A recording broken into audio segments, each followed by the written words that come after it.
Doctor Yunus Aynaghor পরিদর্শন করে খুব দুঃখ প্রকাশ করে তদন্তর নির্দেশ দিলেন। এ নিয়ে আপনার মন্তব্য কি? আজকে ডাক্তার ইউনুস তদন্ত ঘুরে দেখেছেন, আমি আর বহু আগে আমার কাছে খবর এসেছে। কিভাবে এসছে আমি বলবো না। আয়নাঘরে যেভাবে অত্যাচার করা হয়েছে আজকে শুনেলেন। কেউ যদি মাজলুমের উপরে অত্যাচার করে, মাথায় রাখবেন, এখানে যারা নেতা আছেন শুনে যান, যারা গ্রাম পরিচালনা করেন তারা শুনে যান, যদি কেউ নিরীহ মানুষের উপরে, মাজলুমের উপরে কেউ যদি অত্যাচার করে, সে রেডি হয়ে থাকো, তার উপরে আল্লাহ তাআলার গজব নাজিল হবে। হাসিনার উপরে আল্লাহর গজব নাজিল হয়েছে। আজকে বিচার তো অবশ্যই দরকার। ইসলামের যে বুনিয়াদ পৃথিবীতে আল্লাহ রেখেছেন ওটা শিক্ষার দ্বারা, এডুকেশনের দ্বারা। কোরআনের প্রথম আয়াত অবতীর্ণ হয়েছে, নবী করিম সাল্লাল্লাহু আলাইহি ওয়াসাল্লাম গারে হিরার মধ্যে ছিলেন, আর আল্লাহ আয়াত পাঠিয়েছেন, হে নবী পড়ো, ইকরা বিসমি রাব্বিকাল্লাযী খালাক। শিক্ষার উপরে, এডুকেশনের উপরে। আমাদের সমাজের অনেক লোক উম্মি শব্দের অর্থ বুঝে না। নবীজি সাল্লাল্লাহু আলাইহি সাল্লাম উম্মি ছিলেন। দুনিয়ার বুকে কারোর কাছে শিক্ষা গ্রহণ করেননি, তেনার শিক্ষক কেউ ছিলেন না, কারোর কাছে পড়ালেখা শিখেননি। কিন্তু তারপরও পৃথিবীর আদি থেকে অন্ত পর্যন্ত সৃষ্টি শ্রেষ্ঠ।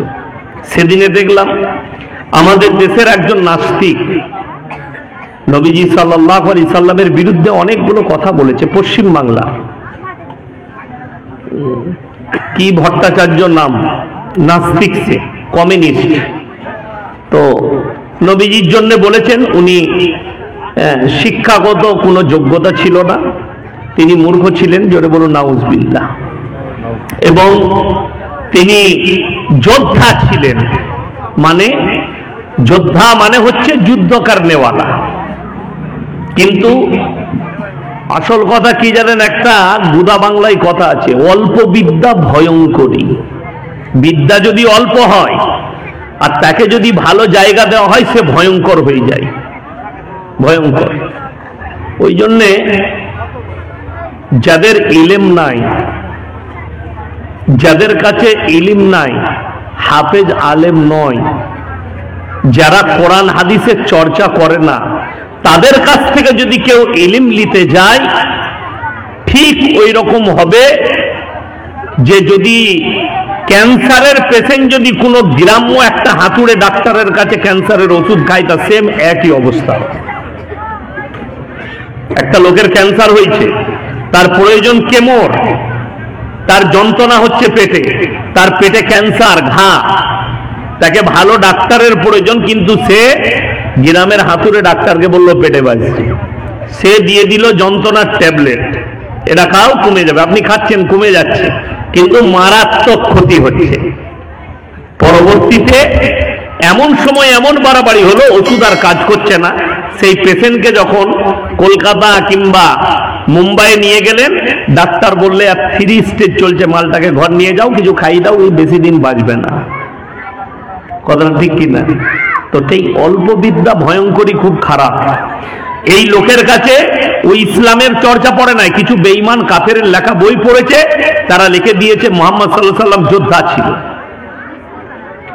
এবং কোরআন আল্লাহর বাণী নয়, মুহাম্মদ বানিয়ে বানিয়ে বলেছে, সাহাবীরা লিখেছে। হাদিস নবীজির কথা নয়। এ কত বড় মারাত্মক তহমত আল্লাহ রসুলের ওপরে। আমি ওইটা আজকে প্রথমে ব্যাখ্যা করে দিই। উম্মি শব্দ অনেকজন জানে না। আজকে আমি এখানে বসে বক্তব্য দিচ্ছি, আমি যত বড়ই ফুটানি করি, আমার যদি কোনো শিক্ষক আসে, সে বলবে ইয়াসিন আমার ছাত্র, ঠিক কিনা? তার কাছে আমি ছোট না বড়? ছোট। আমি যে এরকমই হয়, যত বড়ই মাপের যে হয়ে যায়, কিন্তু শিক্ষকের কাছে ছাত্র কিন্তু ছোট। আমি একবার বর্ধমান টাউন থেকে 5-7 বছর আগে বাড়ি ফিরছিলাম, বাসে চেপেছি। তো আমার একজন মাস্টার মশাই, আমি সিটে বসেছি, তো তিনি সিট পাননি, রবিবাবু নাম, অঙ্কের মাস্টার ছিল স্কুলে। তো উনি দাঁড়িয়ে আছেন। তো আমি সিট থেকে উঠে গিয়ে ওনাকে ছেড়ে দিলাম, বলুন স্যার বসুন। আমাকে বললে, ইয়াসিন তুমি হচ্ছে ধর্মগুরু, অনেক উপরে আল্লাহ তোমাকে উপরওয়ালা নিয়ে গেছে, ওখানে বসার যোগ্যতা আমার নেই। এমন না স্যার, আপনি হচ্ছেন আমার শিক্ষক, আপনি বসুন। আমি হাতটা ধরে বস করালাম। তো তিনি অনেক খুশি হলেন, দোয়া দিলেন, আশীর্বাদ দিলেন। তো আমি তার কাছে ছোট, যে রকমই মানুষ, সে আমাকে ভাবছে অনেক বড়, কিন্তু আমি তার কাছে ছোট। যেহেতু তিনি আমার শিক্ষক, সে আমাকে একটা অঙ্ক শিখিয়েছে মানে আমার শিক্ষক। আমি স্কুলে তার কাছে ক্লাস করেছি মানে শিক্ষক। যদি কোনো ব্যক্তি মুহাম্মদ সাল্লাল্লাহু আলাইহি সাল্লামকে শিক্ষা দিতেন, সে দাবি করত মুহাম্মদ আমার ছাত্র, আমার নবীকে ছোট করা হতো। ওই জন্যে যতগুলো নবী পয়গম্বর আল্লাহ পাঠিয়েছেন, একটা নবী পয়গম্বরেরও শিক্ষাগুরু দুনিয়াতে কেউ ছিল না। সকলের শিক্ষাগুরু হচ্ছেন আমার আল্লাহ নিজে। জোরে বলুন সুবহানাল্লাহ। আল্লাহ নিজের কুদরতে শিক্ষা দিয়েছেন নবীজিকে। নবীজি পৃথিবীর আদি থেকে অন্ত পর্যন্ত সৃষ্টির শ্রেষ্ঠ, তেনার ওপরে কেউ নেই। খালি ভেবে দেখুন, যার কোনো শিক্ষক নেই, জেনার কোনো উস্তাদ নেই, কোনো ডিগ্রি নেই, আল্লাহর কসম খেয়ে বলছি, তারপরও গোটা পৃথিবীর সমস্ত মানুষের থেকে, সৃষ্টিকুলের থেকে উঁচু করেছেন মুহাম্মদ সাল্লাল্লাহু আলাইহি ওয়াসাল্লাম। জোরে বলুন সুবহানাল্লাহ। আমি এই চ্যাংড়াদিকে ধরি না। এখন বর্তমানে দু চারটা কুত্তার মতো ভুগছে, নবীজিকে গালি দিচ্ছে, এগুলো কুত্তা ছাড়া আর কিছু নয় যারা নবীজিকে গালি দিচ্ছে। আপনারা তাদেরকে মানুষ মনে করবেন। আমাদের দেশে যারা মনীষী আছে, ঈশ্বরচন্দ্র বিদ্যাসাগরের ছবিটা কোথায় থাকে? রাস্তায় না হেডমাস্টারের মাথার উপরে? কথা বলে। হাই স্কুল হোক আর কলেজ হোক আর ইউনিভার্সিটি হোক আর প্রাইমারি স্কুল হোক, হেডমাস্টার যে অফিসে বসে তার মাথার উপরে কবিগুরু রবীন্দ্রনাথ ঠাকুরের ছবি লাগানো আছে, ঈশ্বরচন্দ্র বিদ্যাসাগরের ছবি লাগানো আছে, বঙ্কিমচন্দ্র চট্টোপাধ্যায়ের ছবি লাগানো আছে, স্বামী বিবেকানন্দের ছবি লাগানো আছে। এদের জীবনীটা পড়ে দেখুন। এই ব্যক্তিরা নিজের জীবনীতে একটাও কুট্টি করেনি মুহাম্মদ সাল্লাল্লাহু আলাইহি সাল্লাম। বরঞ্চ আমেরিকার শিকাগো শহরে বক্তব্য রাখতে গিয়ে স্বামী বিবেকানন্দ বলেছিলেন, পৃথিবীতে যদি কেউ মহামানব হয়, তিনি একমাত্র হযরত মুহাম্মদ মুস্তাফা সকলে বলুন সাল্লাল্লাহু আলাইহি সাল্লাম। এই লোকগুলোকে আমি মনীষী বলে মানি। আর এখন যারা চ্যাংড়া চুংড়ি দু চারটা যারা গালিগোলজ করছে, এগুলো কেউ নয়, এরা রাস্তার ভোকনেওয়ালা কুত্তা। হাতি চলে বাজার, কুত্তা ভোকে হাজার। একটা হাতি যদি রাস্তা দিয়ে ময়ূরেশ্বরের রাস্তায় পেরিয়ে যায়, পেছনে অনেকগুলো কুকুর চিল্লাবে না? চিল্লাবে না? আচ্ছা, হাতির কোনো আসর পড়ে? হাতির আসর পড়ে না। আমার নবীজি সাল্লাল্লাহু আলাইহি সাল্লাম হচ্ছেন পৃথিবীর শ্রেষ্ঠ। যত গালি দিবে দাও, যত চিল্লাবে চিল্লাও, নবীজি সাল্লাল্লাহু আলাইহি সাল্লাম এবং ইসলামের ওপরে কোন রকমের কোন আসরই পড়বে না। তো নবীজি সাল্লাল্লাহু, যেমন বলে দিই, আল্লাহ নবী সাল্লাল্লাহু আলাইহি সাল্লামের জানাজার নামাজের ইমামতিও কেউ করেনি। এটার পেছনেও লজিক লুকানো আছে।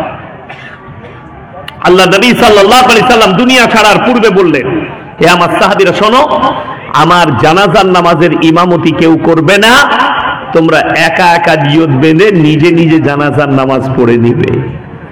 এইটাই হচ্ছে সহিহ হাদিস এবং রিওয়ায়াত। কারণ কি? মারাত্মক কারণ একটাই, যদি কোন সাহাবী অনুমতি পেতেন জানাজার নামাজের ইমামতি করার, সে বলতো মুহাম্মদ সাল্লাল্লাহু আলাইহি সাল্লামের জানাজার ইমামতি আমি করেছি, আমার নবীজিকে ছোট করা হতো। যদি বলুন না সুবহানাল্লাহ। আল্লাহ তাআলা নবীজির মান ইজ্জত সম্মানের কতটা খেয়াল রেখেছেন জানো? আমার নবীজি সাল্লাল্লাহু আলাইহি সাল্লামের এতটুকু মান ইজ্জতের হানি না হয় পৃথিবীতে। ওই জন্য নবীজি উম্মি মানে মূর্খ নয়। আর এই যে বলেছে নবীজি যোদ্ধা ছিল, আপনাদের ইতিহাস জানা নাই, শিক্ষিত দিকে বলছি, ইতিহাস খুলে দেখবেন ইসলামের যতগুলো যুদ্ধ নবীজি করেছেন, একটাও নবীজির তরফ থেকে লয়। বেঈমান কাফেররা ঘোষণা করেছে নবীজি সাল্লাল্লাহু আলাইহি সাল্লামকে ইসলাম এবং আত্মরক্ষার জন্য যুদ্ধ করতে হয়েছে, ইসলাম এবং আত্মরক্ষার জন্য। তা না হলে রওয়ায়েতে আছে নবীজি সাল্লাল্লাহু আলাইহি সাল্লামের হাতে তলোয়ার ছিল, কিন্তু নিজের পুরো জীবন দশায় মানুষ তো দূরের কথা, একটা প্রাণী পর্যন্ত ক্ষতবিক্ষত হয়নি নবীজির তলোয়ারের দ্বারা। জোরে বলুন সুবহানাল্লাহ। তাহলে নবীজি যোদ্ধা কি করে হলো? নবীজি কি করে ইসলামের পৃথিবীর মানুষের ক্ষতি করলেন? ওই জন্যে ইসলামের বুনিয়াদ যেটা আল্লাহ রেখেছেন ওটা শিক্ষার দ্বারা। কলম আবিষ্কার হয়েছে নবীজির হাত দ্বারা। আল্লামা বিল কলম আল্লামাল ইনসানা মা লাম ইয়ালাম। হে নবী, আমি কলমের সাহায্যে শিক্ষা দিয়েছি। কি শিক্ষা? মানুষের অজানা তত্ত্বকে আল্লাহ ওহীর মাধ্যমে নবীজির মাধ্যম দিয়ে মানুষের কাছে পৌঁছেছেন। জোরে বলুন সুবহানাল্লাহ। এটা ইসলাম। আমাদের দেশের লোক, আপনি আমি যেটাকে ইসলাম ভেবেছি সেটা হচ্ছে নামাজ, রোজা, কলমা, হজ, যাকাত, দাড়ি, টুপি। আপনি ভেবেছেন এইখানে ইসলাম সীমিত। না, মাথা থেকে পা পর্যন্ত পরিপূর্ণ জীবন ব্যবস্থার নাম হচ্ছে ইসলাম। পরিপূর্ণ জীবন ব্যবস্থা। আপনার খাওয়া দাওয়া, উঠা বসা, চলাফেরা সবটাই রসুলের আখলাক মোতাবিক হতে হবে, আল্লাহ রসুলের। আপনি ভেবে দেখুন, আপনাকে সুন্দরভাবে বুঝিয়ে দিই। এই ভারতে বর্তমানে 30 কোটি মুসলমান আছে। কত বললাম? 30 কোটি। সমীক্ষা বলছে 30 কোটির ভেতরে 10 কোটির ঈমান আছে কিনা এটা সন্দেহ আছে, সন্দেহ সূচক। তার কারণ কি? মারাত্মক কারণ। আমি আপনাদেরকে এই ময়ূরেশ্বরে প্রমাণ দিয়ে যাব, আপনি অবাক হবেন যে প্রমাণ দিতে পারবেন। হ্যাঁ, আমি এইখানেই প্রমাণ দেবো। ময়ূরেশ্বর থানায় প্রমাণ পাবেন। এই থানাটাই ঘাটলে কোরআন সত্য কিতাব না মিথ্যা? কথা বলে না সবাই? হাত তুলে বলুন কোরআন সত্য কিতাব। বিশ্বাস করেন তো? জোরে বলুন ইনশাআল্লাহ। যদি এটা বিশ্বাস হয়, আপনাকে বুঝিয়ে দিই, আপনি মানেন আর না মানেন, যতগুলো আলেম, মুহাদ্দিস, মুকাররির, শায়েখ, মুশায়েখ যারা যত বই লিখেছে, একটা বই নিয়ে আসুন। আপনি একটা কিতাব নিয়ে আসুন, যে কোনো যার লেখা হোক, একটা বই নিয়ে আসুন যে তার হেডিং এ লিখেছে আমার লেখার মধ্যে ভুল নেই। একটা মনীষীর কিতাব নিয়ে আসুন যিনি লিখেছেন আমার লেখার মধ্যে ভুল নেই। আল্লাহর কসম, আল্লাহ কোরআন অবতীর্ণ করেছেন সূরা বাকারা একবারই প্রথম পৃষ্ঠা, যালিকাল কিতাবু লা রাইবা ফি। আমার এই কোরআনে বিন্দু মাত্র সন্দেহের কোনো অবকাশ নেই। জোরে বলুন সুবহানাল্লাহ। বিন্দু মাত্র সন্দেহের কোনো অবকাশ নেই। এটা আল্লাহ তাআলা কোরআনের জন্য বললেন, পৃথিবীর মানুষকে বার্তা দিলেন নবীজি সাল্লাল্লাহু আলাইহি সাল্লামের হাত দ্বারা। আপনি ওয়াদা করলেন, মানলেন যে আমি কোরআনকে বিশ্বাস করি, কোরআনের প্রতি আপনার বিশ্বাস আছে, আস্থা আছে। আচ্ছা, কোরআনে আল্লাহ যেটা মুসলমানের জন্য হারাম করেছে সেটা হারাম না হালাল হবে? কথা বলে না? হারাম। যেটা আল্লাহ তাআলা হালাল করেছে সেটা পৃথিবীর কেউ হারাম করতে পারবে? পারবে না। আপনাকে বলে দিই, সুদ খাওয়া হারাম না হালাল? তাহলে এই গোটা ময়ূরেশ্বর থানায় সুদখোর মুসলমানদের মধ্যে নাই। কথা বলে না? আছে।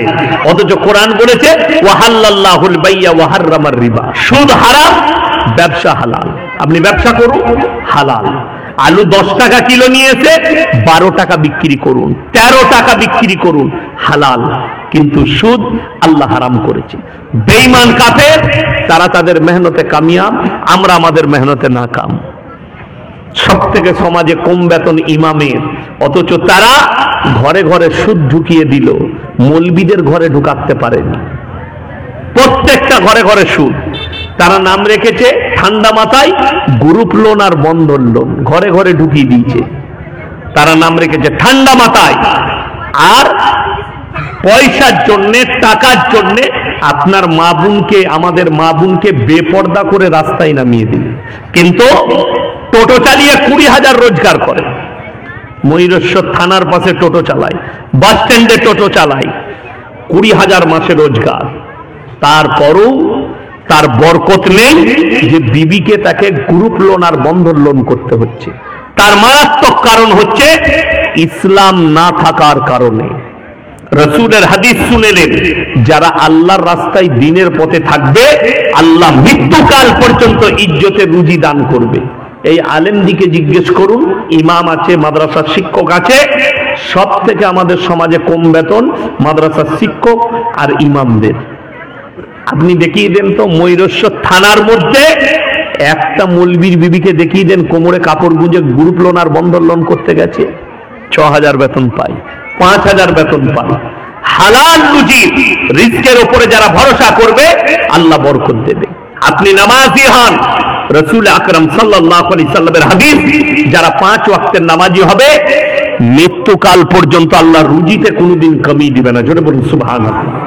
রুজি মানে আমাদের সমাজের লোক মনে করে রোজ খাসির মাংস আর ইলিশ মাছ খেতে হবে নাকি? সেই মালটা মাজবে রোজ খাসির মাংস খেলে? মাজবে না। কেন? কেউ যদি 100 গ্রাম খাসির মাংস খায়, ডাক্তার বলছে, বৈজ্ঞানিকরা বলছে সেই খাসির মাংসটা হজম হতে 250 মিনিট লাগে। কত মিনিট বললাম? 250 মিনিট। এবং তার যে পাওয়ার, এই পাওয়ারটা মিনিমাম 16 ঘন্টা শরীরের মধ্যে থাকে। কি বললেন? 16 ঘন্টা কোথায় থাকে? তার শরীরের মধ্যে থাকে। আমার ভাই, খাবার হালাল হোক, মুসলমান হারাম হালাল বুঝেনি, দিন বদিন বুঝেনি। আচ্ছা, কোন মৌলবি, আমার আগে অনেকজন বক্তব্য রেখেছেন না রাখেননি, আমি আসার আগে তো কেউ বলেছে